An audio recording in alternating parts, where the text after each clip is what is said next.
चाबडोलिया आईले पीपर तर हो, पीपर भइले पतझड़।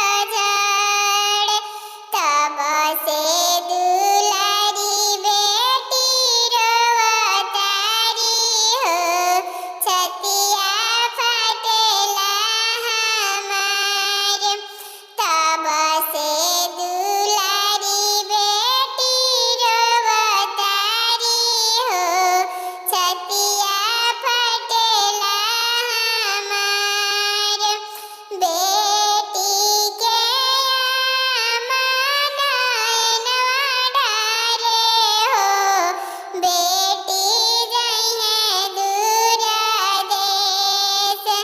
घरवा दुअरवा बेटी सुना करिहे हो, आज जइहे दूर देश।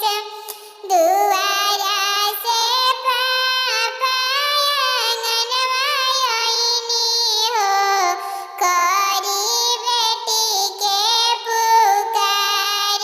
हमारे दुलारी बेटी कहाँ गइली हो, घरवा लगे सुनसान। हमारे दुलारी बेटी कहाँ गइली हो, घर में से निकलेली बेटी के आमा हो, सुनी समीर हमार। घर के दुलारी बेटी ससुर गइली हो, घरवा लगे सुनसान।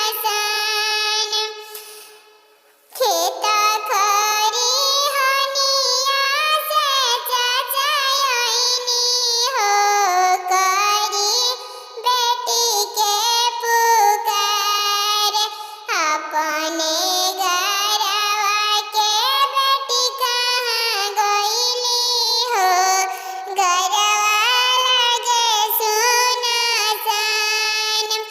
अपना महलिया से चाची निकलस हो, सुनी समीर हमार। अपने